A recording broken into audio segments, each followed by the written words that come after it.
Canada, for no sane reason, should now be hit, all goods coming from Canada, with an additional 35% tariff. Tonight, new inflation numbers are confirming what many economists have predicted, that Trump's tariffs would drive prices higher and higher. On August 1st, President Trump's 35% tariff on Canadian goods officially kicks in. And by August 8th, Canada is expected to hit back. The fallout prices on essential foods could double in just weeks. Everything that we bought just 2 weeks ago, their prices have raised incredibly. Staples you've always counted on cooking oil, salmon, canned meat, cereal, are about to feel like luxuries. And here's the kicker: some supermarkets have already started limiting how much you can buy. People in border states are already stocking up, and if you wait until the shelves are empty, it might be too late. In this video, we'll break down 10 foods you need to grab before August 8th.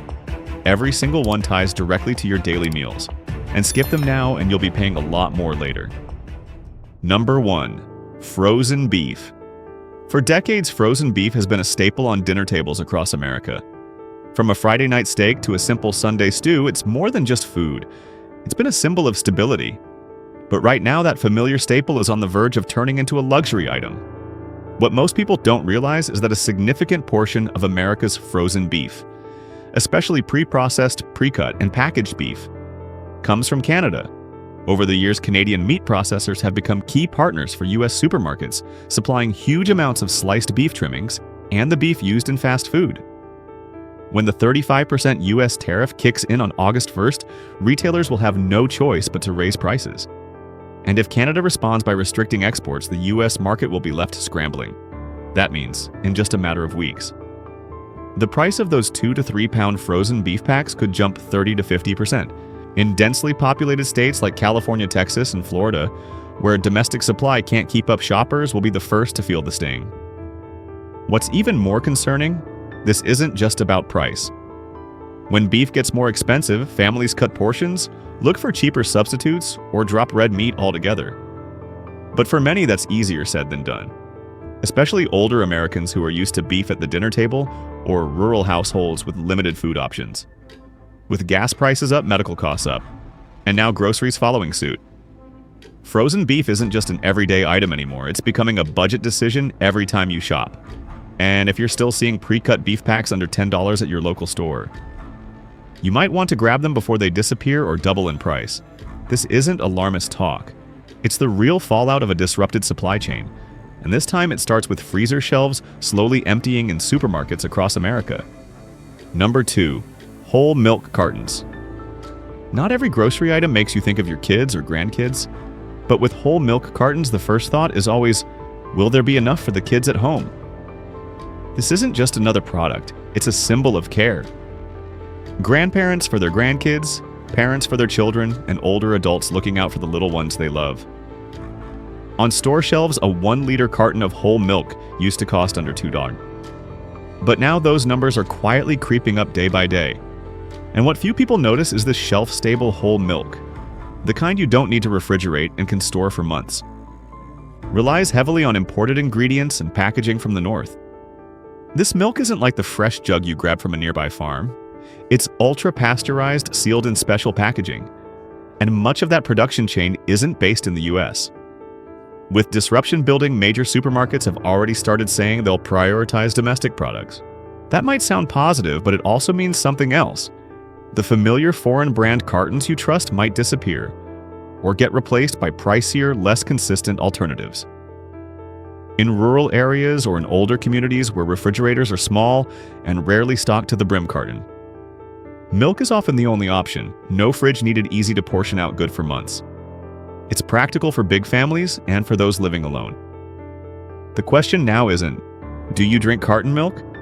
It's how many weeks' worth do you still have? Because once prices spike and supplies tighten, finding the right milk, especially for young kids or elderly parents, won't be so simple anymore. This isn't the time to hesitate. When that feeling of security disappears from your kitchen, you won't just be missing milk. You'll feel like you're losing control. And sometimes that one last carton on the shelf might be the only thing that reminds you can still take care of your family. Number 3, maple syrup. Maple syrup isn't exactly an essential food, but nothing else can truly replace it. That's exactly why Canada is aiming straight at it in the next round of trade retaliation. Right now, over 70% of America's maple syrup comes from Canada, mostly from Quebec and Ontario. The US makes some syrup, but nowhere near enough in either quantity or quality to meet demand. If that supply chain gets cut, pure maple syrup will vanish from shelves overnight, replaced by watered-down blends, artificial flavorings, and even counterfeit maple products. Data from 3 major retailers already shows the average price for an 8 Oz bottle climbing from $6 to nearly $10. And that's before Canada even announces export restrictions. If Canada slaps on tariffs or caps shipments after August 8th, prices could skyrocket to $15 or more, especially in states far from the distribution hubs like Texas, Arizona, or Idaho. The danger most shoppers won't notice right away. The labels on the knockoffs still say maple flavored, but the taste is nowhere close, and by the time you realize it, the real stuff will be gone. While the US government hasn't responded yet, big retailers are already stockpiling supplies, which means store shelves will run dry even faster. Organic grocers like Whole Foods, Trader Joe's, and Sprouts are shifting strategy too, prioritizing limited domestic syrup at prices 25 to 30% higher if you use maple syrup for cooking, baking, or just to make breakfast taste like it should. Now's the time to act. Don't wait for empty shelves. Don't think premium items won't be hit. In a trade war, specialty products are often the first targets because they hit consumer behavior the fastest. Buy at least 2 to 3 bottles of 100% pure maple syrup from Quebec or Ontario. Skip anything labeled pancake syrup. That's just blended sugar. Because once Canada tightens supply, this is the item that will disappear faster than almost anything else. And when that happens, you won't just lose money, you'll lose the power to choose. Number 4. Canola oil. This isn't the first time Americans have heard the phrase supply chain disruption, but canola oil, the kind of pantry staple most people never even think about, is now facing a risk almost no one saw coming. Canola oil makes up the bulk of standard cooking oils in the US. From frying in home kitchens to large-scale food production, nearly every restaurant chain, every packaged food plant relies on it. And the biggest supplier, Canada, just 3 provinces, Alberta, Saskatchewan, and Manitoba, account for over 70% of the canola oil imported into the US every year. This isn't the kind of oil you can just press at home. It requires industrial-grade refining equipment, strict processing, and a stable cold chain system. And right now, the US simply doesn't have the capacity to replace that imported volume anytime soon. What does that mean? It means even if the shelves still look full and prices haven't moved yet, the undercurrent has already started. An internal report from a major Midwest grocery chain revealed suppliers are warning existing inventory might last only 3 to 4 more weeks. After that, new shipments will face price hikes of at least 30%. Not because the raw seeds suddenly ran out, but because of logistics, shipping insurance, and tariffs stacked on tariffs. Right now, a gallon of canola oil costs about $9. If supply tightens, expect that to jump to $13 or $14. And that's assuming the market doesn't panic. But if rumors spread that cooking oil is about to spike, like we saw back in 2020, shelves could clear in days. The irony, most shoppers won't notice.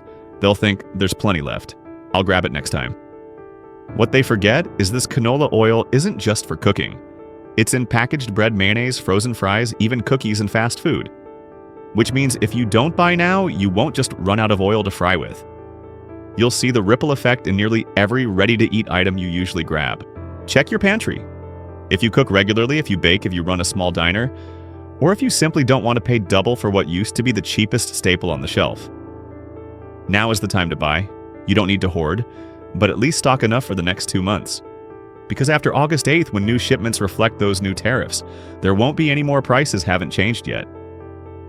And if you're still hesitating, just remember, the $9 jug of oil you see today might be the $18 luxury item you wish you'd grab tomorrow. Number 5. Frozen potatoes. Picture this: you walk into Walmart or Costco, head over to the freezer aisle, swing open that familiar door, and there isn't a single bag of crinkle-cut fries in sight. Sounds strange, right? But that reality is closer than you think. Sure, the US grows plenty of potatoes, so why are frozen potatoes at risk? Because the food industry doesn't rely on raw spuds. It runs on processed, pre-cut factory-standard frozen potatoes. And Canada is the primary supplier for most of the frozen potatoes sitting in American grocery freezers right now. Provinces like Manitoba, Alberta, and Prince Edward Island don't just grow potatoes. They run entire networks of plants to wash, cut, pack, and freeze them. Some of the biggest frozen potato brands in the US, like Cavendish Farms and McCain, operate plants in Canada and ship loads across the border every single week. Don't see Product of Canada on the bag? Of course not. Once imported, many products are repacked or distributed under US labels. But when the Canadian supply slows down, every domestic distribution line feels it instantly. An internal report from an East Coast logistics chain warns with new tariffs in place, frozen potato imports are already down 40%. That means French fries, the food you thought might never run out, could start disappearing from small stores. School cafeterias, even your own dinner table. Those bags of crinkle-cut fries, curly fries, hash browns, or wedges, the lifesavers for quick, no-fuss dinners, are on track to jump from $3.99 to $6.49 in just 2 to 3 weeks. What's worse, frozen potatoes aren't just a snack for millions of American families, especially those in remote areas with long winters. They're a strategic backup when roads are icy, when someone's sick, when money's tight. That bag of fries isn't junk food, it's dinner. So if you've always assumed frozen potatoes are always in stock, now's the time to rethink that. Check your freezer. If there's space, stock up. You don't need to hoard 10 bags. But you do need enough for the next 6 to 8 weeks. Because after August 8th, if Canada tightens supply, you won't just pay more. You might not find them at all. Number 6, cheddar cheese. You see cheddar cheese everywhere, on burgers, pizzas, sandwiches, or simply paired with crackers. It's so familiar that most people think, of course it'll always be there. But here's what few realize: the supply of quality cheddar in the US is surprisingly limited. And much of the block sliced and industrial packaged cheddar, the kind used daily in diner schools and hospitals, actually comes from Canada. Provinces like Ontario and Quebec house massive dairy plants capable of producing hundreds of tons of cheddar each month, with streamlined operations from raw milk, processing to packaging. A huge share of that cheese is shipped straight into the US via wholesale distributors, where it's relabeled, repacked, and spread across the country. When Canada gets hit with a 35% tariff, it doesn't just impact prices, it shakes the stability of the entire supply chain. Already this month, some small restaurants in Ohio, Pennsylvania, and Missouri have received notices. Bulk shipments of sliced cheddar are being paused. Supermarkets are quietly cutting back on promotional cheddar packs. In some places, only frozen stock, or blended lower quality substitutes. Our left, the shortage isn't loud. No one's going on TV saying America's running out of cheese. But you'll notice the cheddar on your grilled cheese sandwich doesn't taste the same. Softer, blander, meltier. Because it's not real cheddar anymore. The real concern: cheddar isn't just cheese. It's the base ingredient in hundreds of everyday foods Americans rely on. It's in school lunches, hospital meals, and affordable fast food menus. All places that count on a steady stream of cheap, consistent, real cheddar. If Canadian supply gets cut or delayed under new tariffs, the entire system has to pivot. Prices climb, quality changes. And here's the hard truth: you can't just make cheddar overnight in the US. It takes years to build that production pipeline. If your family eats cheddar often, if you've got kids' older parents, or if you simply don't want your meals disrupted by mystery cheese, buy a few packs of the brand you trust now. Better yet, go for well-sealed packs with a longer shelf life. Because after August 8th, when every new shipment gets taxed, cheddar prices could spike 25 to 40%. Or worse, vanish entirely in some inland states. Number 7, pork. For decades, pork has been the most affordable protein for working-class Americans. It's not as expensive as beef, not as cholesterol-heavy as industrial fried chicken. It sits right in the middle, budget-friendly, easy to cook, and endlessly versatile. But here's what most people don't know. Canada is a critical link in America's pork supply chain. It's not that the US doesn't raise enough pigs, it does. The issue is that Canada exports massive volumes of pre-processed frozen and industrially packaged pork at a low cost. Processing plants in Quebec, Manitoba, and Nova Scotia can handle tens of thousands of tons of pork every week. and most of it is shipped south to supply states in the Northeast and Midwest where slaughterhouses and labor are scarce. Supermarket chains across New York, Michigan, Ohio, Illinois. All depend partly on this steady stream of Canadian pork. That includes ground pork ribs, sausages, sliced deli meats, and vacuum-sealed pork shoulders. The exact products Americans throw into their carts every single day. And here's the problem. Once Trump's 35% tariff kicks in, those shipments won't just get more expensive. They'll slow down or stop entirely if Canada retaliates with quotas. That might not cause prices to spike overnight. But when distributors are forced to buy from domestic sources, which are limited and costlier, consumers will feel it first. A $4.79 pack of ground pork could become $6.39. A $2.99 pack of sausages could jump to $4.99. Small grocery chains that can't buy in bulk might cut back on orders, and suddenly those meat shelves will be bare or worse, filled with lower quality blended products. Even more dangerous, pork has a domino effect on the food chain. When pork prices rise, people turn to chicken. Chicken prices rise, then eggs, then beans, then canned fish. The entire protein market destabilizes. For millions of households living on SNAP or SSI benefits, pork is the last affordable protein they can count on. If you still see the same familiar pork in the freezer aisle, if prices haven't spiked yet, now is the time to grab a few extra packs, especially vacuum-sealed frozen cuts. They keep up to 6 months. Number 8. Frozen fruit. Not everyone likes to eat fresh fruit every day, but everyone needs fruit in their diet, especially seniors, people with diabetes, and those living in cold regions or in states where winter stretches for 6 months. The common solution: frozen fruit, bags of blueberries, strawberries, mangoes, cherries, stored in the freezer, convenient, easy to keep, and packed with nutrients. However, there's one thing few people realize: more than half of the frozen fruit on American grocery store shelves comes from Canada.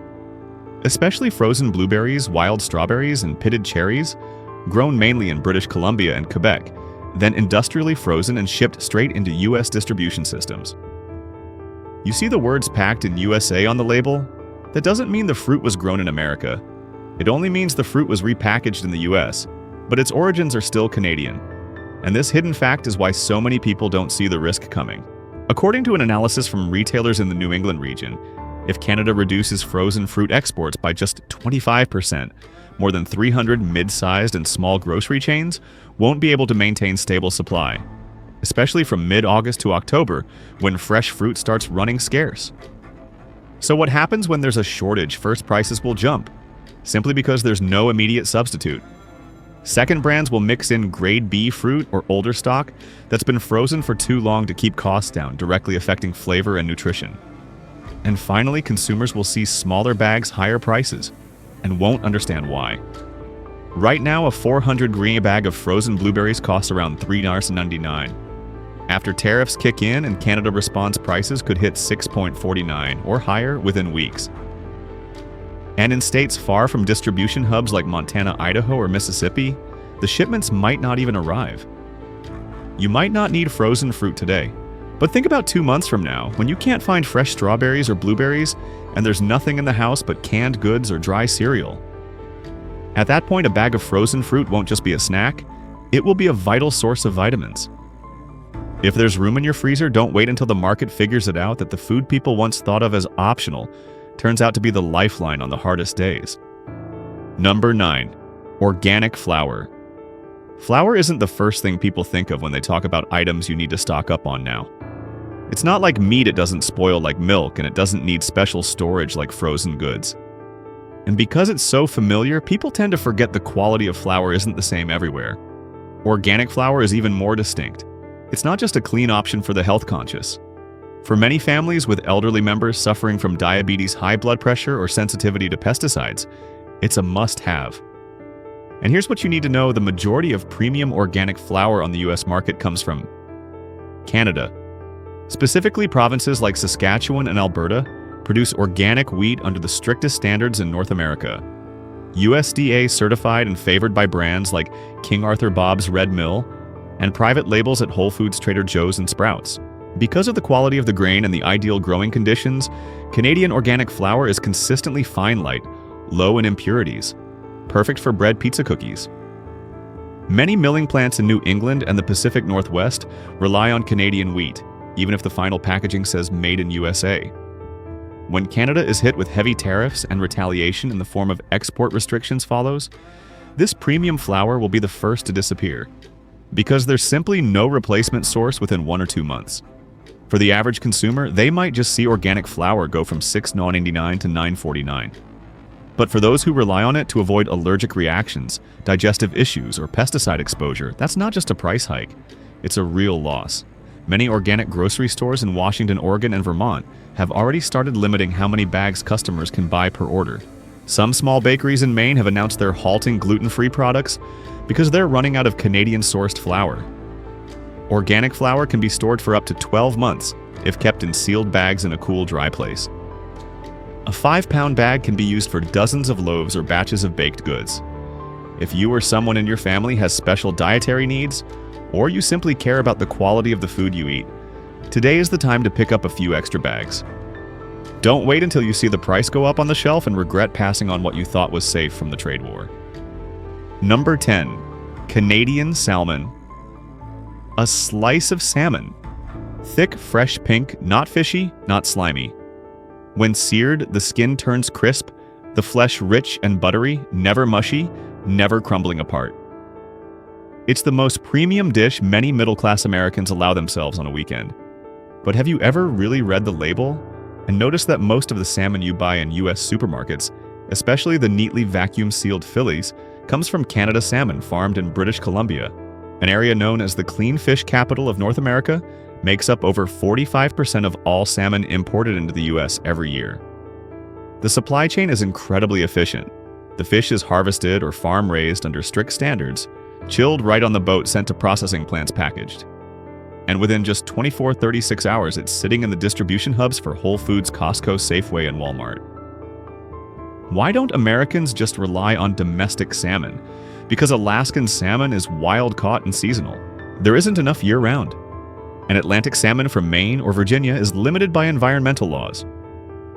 The reality is America's salmon industry relies on Canada to keep a steady supply flowing 12 months a year. And that very stability is what made people assume salmon will always be there. But now that's about to change. With Canada hit by a 35% tariff and expected to retaliate with its own trade barriers, salmon will be one of the first sectors to feel the squeeze. Not because of politics, but because it's a high-value industry highly sensitive to shifts in operating costs. A tray of salmon that used to cost $8.99 a pound could jump to $13 to $14. Or worse, shipments might stop altogether for weeks. Supermarkets will have to turn to fish from Chile or Norway, where inspection and storage standards differ. Shipping takes 3 to 4 times longer. Quality isn't as consistent and prices are 30% higher. Families with seniors, diabetics, or heart patients, the very people who count on salmon as a safe protein, will now face the reality higher prices, empty shelves, and lower quality substitutes. Even more worrying, frozen salmon packages without clear sourcing labels will become the dumping ground for trimmings, fatty scraps, and refrozen cuts. When the goods supply dries up, that's all that will remain. If you've ever trusted that your food was clean and traceable, today is the day to decide. This isn't just about paying a few extra dollars per item. It's a flashing warning sign of a supply chain crisis creeping closer. The things that used to be everyday staples are quietly turning into luxury goods, all because of policies that seem distant but hit home fast. You might not be able to control tariffs. You might not be able to stop a trade war, but you can prepare. And sometimes the simplest preparation is this: buying a few things earlier than you normally would. This video does not promote division within the United States or encourage segregation. All content is presented for the purpose of exploration, analysis, and fostering discussion based on current events, public sentiment, and social trends. We fully respect the United States Constitution and all federal regulations. If today's analysis made you think, drop a comment so we can keep the conversations going. And don't forget to like, subscribe, and hit the bell so you will never miss our next independent deep dive.